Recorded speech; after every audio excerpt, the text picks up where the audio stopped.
Assalamualaikum warahmatullahi wabarakatuh. Hai anak Surabaya yang 4 kelas 4. Apa kabar kalian pagi ini? Baik, semoga kalian baik-baik saja dan sehat selalu. Meskipun sekarang dalam keadaan berpuasa harus tetap semangat belajar dari rumah. Tentunya selalu setia pada program kesayangan kita, belajar dari rumah bersama guruku. Anak-anak, hari ini kalian akan ditemani saya, Bu Intan Ika Ashabul Maimanah dari SDN Pacar Kembang 1 Surabaya. Anak-anak, pagi ini kalian akan belajar di tema 9, subtema kedua, pembelajaran kelima tentang pemanfaatan sumber daya alam. Sudah siap apa belum? Oh, itu ada yang masih ngantuk. Ayo semangat ya. Nah, pagi ini kalian siapkan bukunya, kemudian alat tulisnya. Tetapi sebelumnya kita berdoa dulu ya anak-anak, agar nanti ilmu yang disampaikan bermanfaat dan barokah. Mari siap-siap menghadap Tuhan Yang Maha Esa dengan sikap sempurna. Berdoa mulai.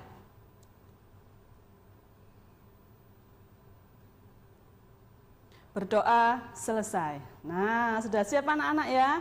Baik, pagi ini kalian akan membuka buku tema kalian. Oh iya anak-anak, sekarang tanggal berapa ya?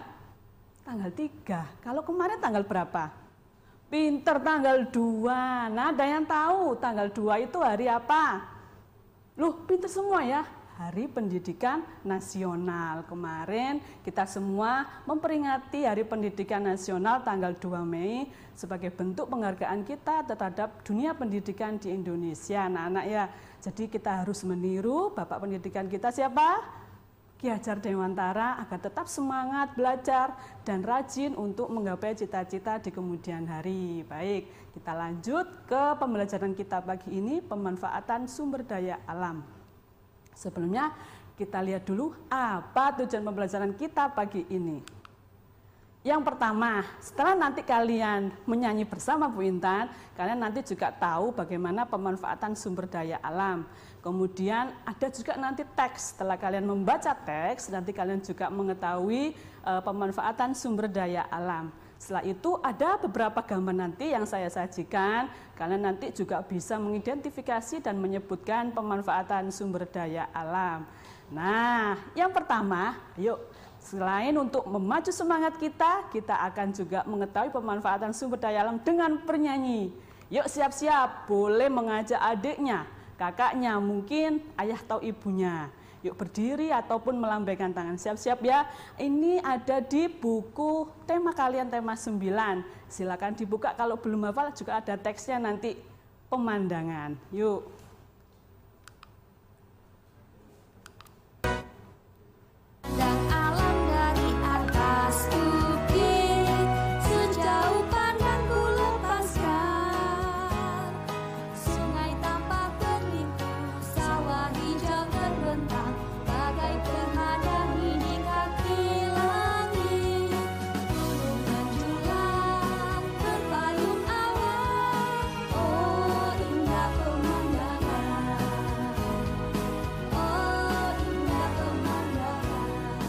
Sekali lagi.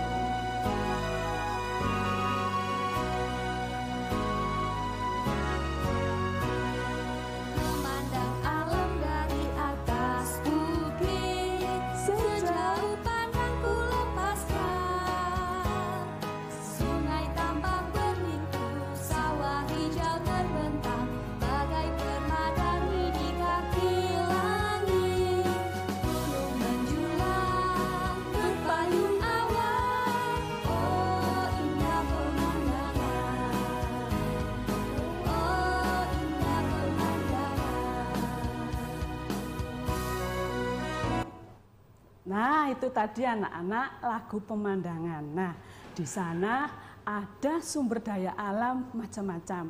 Ada sawah, ya apa enggak? Terus ada apa lagi? Sungai, pinter. Ada apa lagi?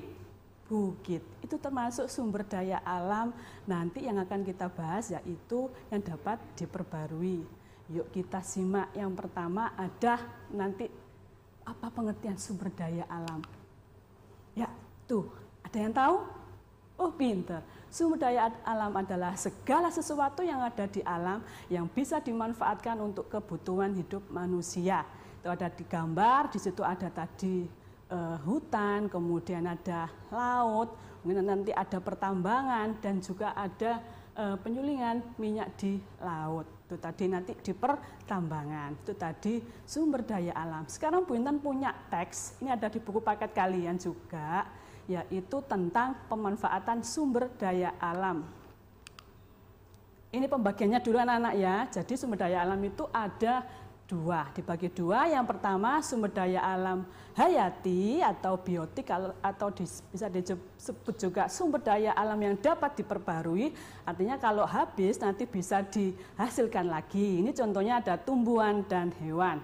Yang kedua adalah sumber daya alam non hayati atau abiotik atau yang tidak dapat diperbarui. Artinya nanti kalau habis sulit bahkan tidak bisa dihasilkan lagi anak-anak. Oleh karena itu kita harus bijak dalam memanfaatkannya atau menggunakannya. Contohnya barang tambang. Nah, itu tadi anak-anak pembagian sumber daya alam.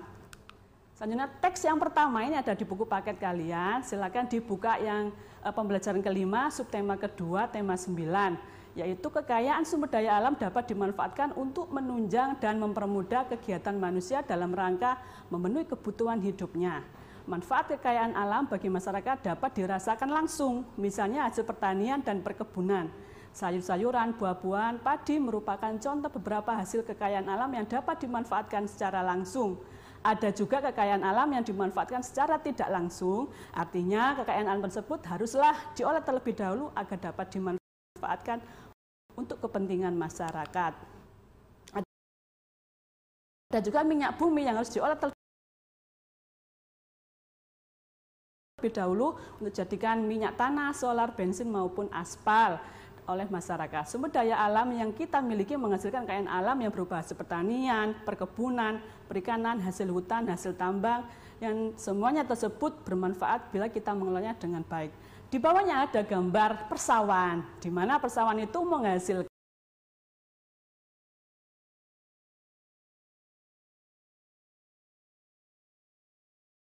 hasil pertanian tadi nanti berupa makanan pokok, misalnya ada padi, kemudian jagung, dan sebagainya. Itu tadi pemanfaatan sumber daya alam yang dari teks di buku paket kalian ya, di pembelajaran kelima.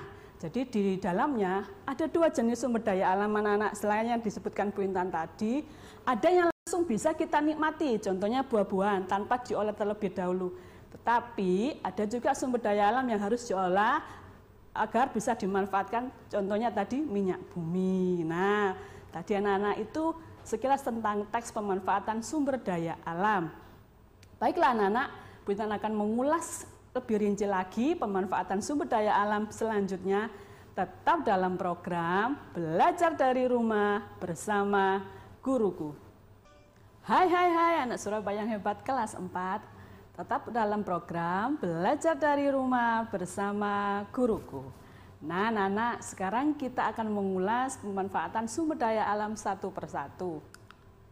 Yang pertama, pemanfaatan sumber daya alam hayati atau dapat diperbarui atau biotik. Yang pertama, tumbuhan. Tumbuhan ini ada 3 anak, yaitu dari hasil pertanian. Seperti yang ada di gambar paling kiri itu ada padi sebagai sumber makanan pokok, menjadi nasi dan sebagainya. Kemudian jagung juga bisa diolah atau digunakan untuk sumber makanan pokok. Ada loh saudara-saudara kita yang makanan pokoknya jagung. Nah, juga diolah menjadi berbagai makanan yang lain. Kemudian ada sebenarnya jagung apa itu? Pinter, kedelai. Yuk, siapa yang suka tempe? Banyak sekali. Tahu. Nah, itu adalah salah dua dari produk yang dihasilkan dari kedelai. Ada juga dari susu, ya, susu kedelai atau mungkin susu-susu kemasan yang soya itu dari kedelai anak-anak. Terus mungkin bisa diolah jadi kecap. Pinter. Itu adalah salah satu dan masih banyak lagi ya nanti pengelolaan dari kedelai.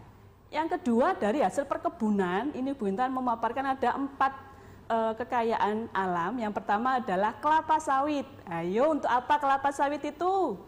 Pinter, untuk bahan pembuatan minyak goreng. Selanjutnya sebelahnya itu ada gambar karet atau lateks, itu bisa diolah untuk membuat ban. Nah, kemudian untuk penghapus kalian. Nah, ya waktu sekolah itu ya. Kemudian ada tebu. Ayo, siapa yang tahu tebu untuk apa? Untuk membuat gula. Pinter. Terus ada lagi tumbuhan.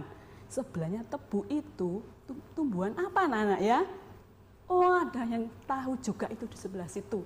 Apa itu? Pohon kina. Nah, pohon kina digunakan untuk apa anak-anak ya? Pinter, untuk obat malaria. Ya. Kemudian yang ketiga adalah hasil hutan.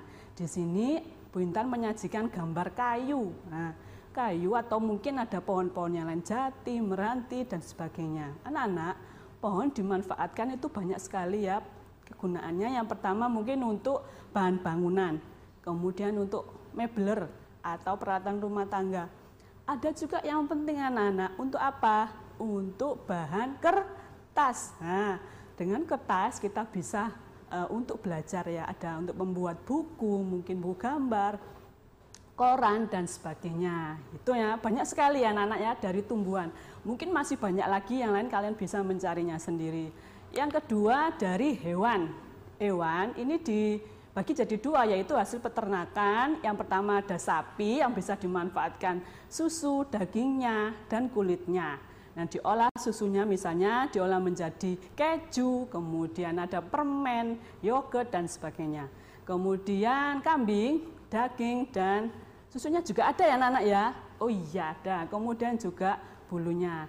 Yang selanjutnya ada ayam yang bisa dimanfaatkan dari untuk dagingnya, telur dan juga bulunya untuk kerajinan misalnya sulak. Yang paling bawah itu ada hewan apa? Iya, betul, lebah. Lebah bisa dimanfaatkan untuk menghasilkan madu. Madu di sini untuk bahan makanan, obat, dan kosmetik. Nah, sebelahnya lebah itu ada hewan apa? Mungkin ada yang tahu. Iya, itu adalah ulat sutra. Nah, dari kepompongnya nanti bisa diolah menjadi benang, kemudian diolah lagi menjadi kain sutra. Lah, luar biasa ya, kain sutra bisa dimanfaatkan dengan harga jual yang tinggi sebagai batik atau baju-baju yang lain. Kemudian hasil laut dan perikanan. Di sini ada ikan untuk sebagai sumber protein hewani. Kemudian ada rumput laut sebagai bahan makanan, kosmetik, dan obat. Selanjutnya ada terumbu karang, itu yang biasanya di dalam taman bawah laut ya. Misalnya yang indah-indah seperti itu ada di Bunaken dan Raja Ampat. Yang paling bawah itu menarik sekali, yaitu tiram mutiara. Ayo, untuk apa mutiara itu anak-anak? Nah, pinter, untuk perhiasan. Nah ya, untuk kalung, cincin ataupun anting ya. Nah, itu tadi pemanfaatan sumber daya alam hewan. Sekarang yang non hayati, di sini ada barang tambang anak-anak. Ada minyak bumi. Nah, di sini kemudian untuk apa? Gas alam itu untuk bahan bakar transportasi atau mesin. Kemudian ada belerang. Belerang di sini digunakan untuk apa? Iya, ada sabun. Ya, itu untuk obat kulit. Biasanya berupa sabun, serbuk ataupun salep. Nah, grafit di sini adalah barang tambang yang biasanya ada di pensil, di pojoknya pensil itu atau di dalamnya pensil itu ada hitam. Nah, itu untuk bahan baku dalamnya pensil. Kemudian marmer, nah barang tambang marmer ini juga bermanfaat untuk bahan bangunan. Selain untuk lantai atau ubin, juga mungkin untuk dinding-dinding dan sebagainya. Itu tadi anak-anak pemanfaatan sumber daya alam non hayati. Berikut adalah peta persebaran sumber daya alam hayati. Nah, mulai dari Pulau Sumatera sampai dengan Irian Jaya, itu kalian lihat, itu penghasil sumber daya alam hayati, ada ikan. Di daerah Sumatera umumnya dan Kalimantan itu adalah kelapa sawit. Ya. Kemudian Jawa ada ikan. Selanjutnya Sulawesi dan sekitarnya Sulawesi itu juga ada kelapa sawit, kelapa. yang ada juga kopi ya, jagung. Sedangkan di Maluku itu ada apa itu anak-anak? Ada cengkeh. Nah itu ya satu-satunya di pulau di Indonesia ada cengkeh di Maluku. Papua juga ada. Itu ada ikan dan cengkeh. Selanjutnya kalau tadi sumber daya alam itu sekarang peta persebaran barang tambang yang ada di Indonesia. Ya mulai dari ujung Pulau Sumatera itu kalian lihat itu menyebar sampai di Papua. Begitu kayanya negara kita akan sumber daya alam berupa barang tambang. Ayo kita fokus ke Jawa Timur. Yuk kita lihat Jawa Timur. Itu dari Gresik kita lihat ada semen. Nah ya semen Gresik kalian lihat di ujung. Nah kemudian ada di mana lagi? Bojonegoro ada fosfat, mungkin ada juga minyak. Kemudian ada di Tulungagung, kalian lihat. Tulungagung adalah penghasil apa tadi yang bahan bangunan dan juga ubin. Pinter, penghasil marmer, luar biasa ya anak-anak ya. Nah itu tadi di Tulungagung. Nah ini anak-anak di Tulungagung, penghasil marmer. Tadi benar ulangi. Kemudian di Pulau Madura yang dekat dengan kita adalah penghasil apa? Yang asin. Pinter sekali, penghasil garam. Nah ini kita fokus ke Jawa Timur. Jadi ada Gresik penghasil semen, kemudian Tulungagung marmer, Bojonegoro dan sekitarnya penghasil minyak dan fosfat, kemudian Madura penghasil garam. Itu tadi peta persebaran sumber daya alam non hayati atau barang tambang. Sudah anak-anak ya, kita akan jeda sesaat dan kembali lagi dalam program Belajar dari Rumah bersama Guruku. Hai anak Surabaya yang hebat kelas 4, kembali lagi dalam program Belajar dari Rumah bersama Guruku. Masih semangat anak-anak? Oh, sudah lemes. Yuk kita tepuk dulu biar tetap semangat. Tepuk semangat ya. Baik, tepuk semangat. Semangat. Oke, sudah siap. Sekarang kita akan membahas tentang upaya pelestarian sumber daya alam. Ya. Yang pertama, upaya pelestarian sumber daya alam hayati atau biotik. Nah, bagaimana sih cara melestarikannya? Yang pertama, menanam pohon. Nah, dengan menanam pohon, anak-anak, kalian bisa merawat tanah, kemudian menanam dan menghasilkan buah lagi dengan menanam pohon, sehingga kita bisa menikmati lagi sumber daya alam berupa tanaman ya, dan buah-buahan serta makanan pokok. Yang kedua adalah reboisasi, yaitu menanam tumbuhan kembali. Nah, setelah kalian memanfaatkan tanaman itu dan diolah, nanti itu habis. Nah itu kita tanami lagi agar tidak terjadi kerusakan. Nah yang ketiga, tebang pilih dan tebang tanam. Anak-anak, seperti kita tahu ada peraturan kalau kita memanfaatkan kayu atau tanaman, kita harus melihat usianya. Ya, usia yang cukup boleh dimanfaatkan. Tetapi setelah ditebang atau kita panen, kita harus menanami lagi agar yang setelah kita manfaatkan itu tidak kosong. Itu namanya tebang tanam. Selanjutnya mengambil hasil laut dengan aman. Di sini kan sesuai dengan pasal 33 ya, kita boleh memanfaatkan kekayaan alam sebesar-besarnya, tetapi ingat harus memperhatikan kelestarian lingkungan.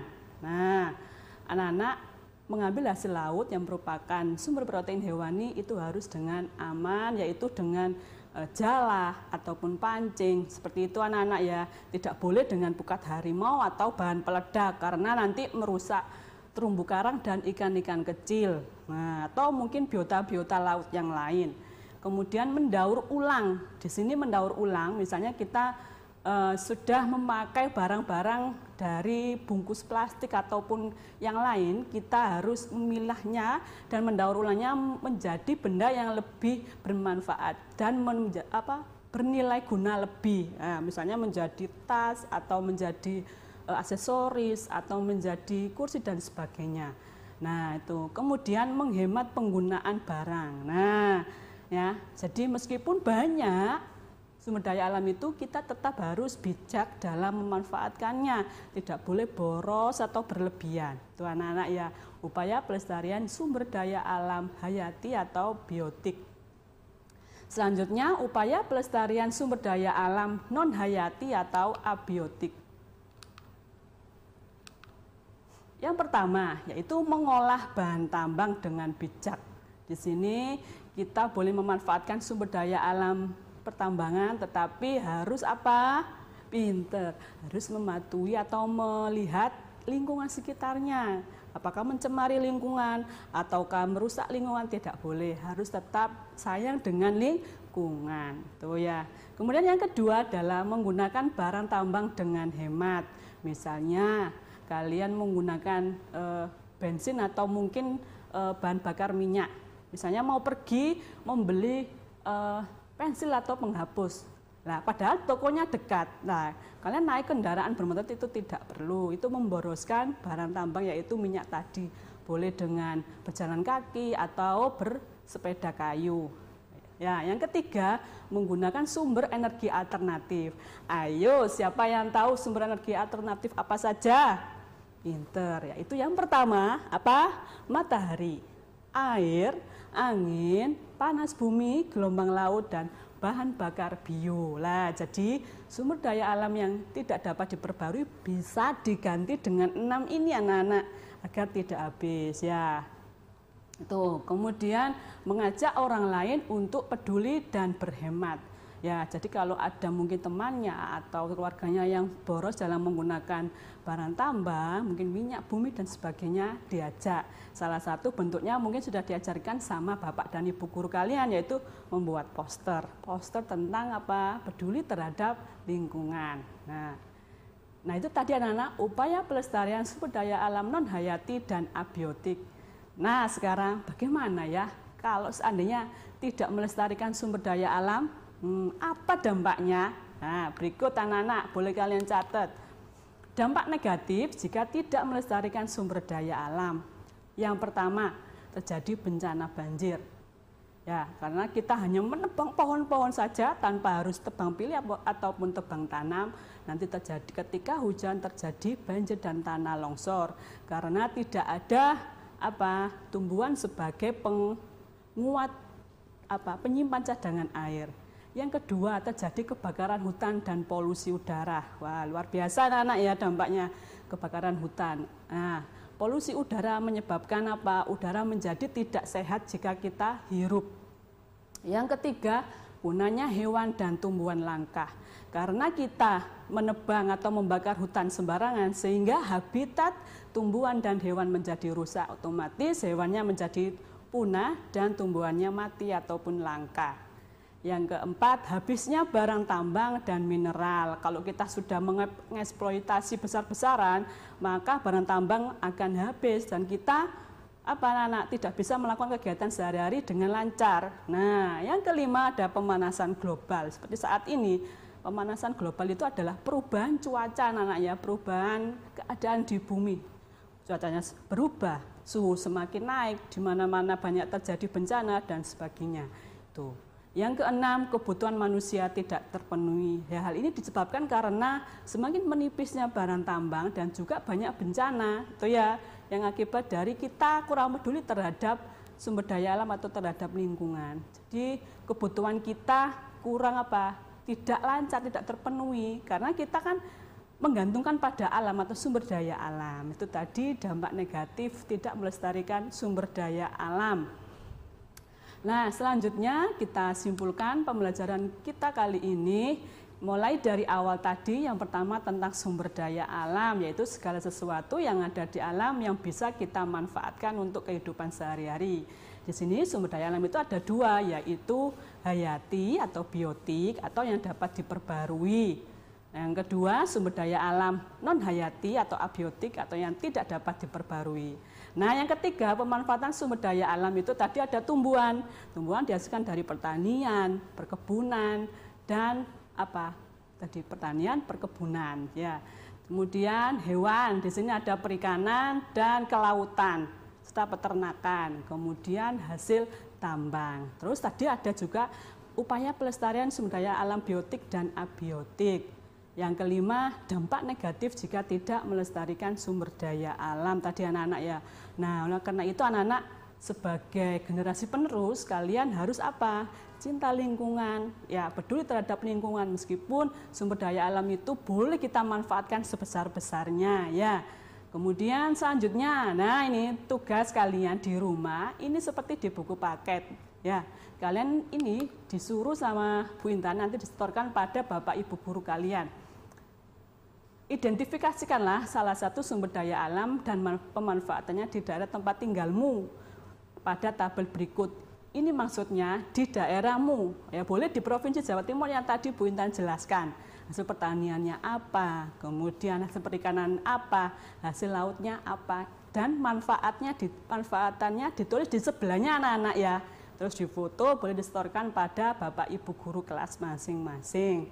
Itu tadi anak-anak pembelajaran kita pagi ini tentang pemanfaatan sumber daya alam.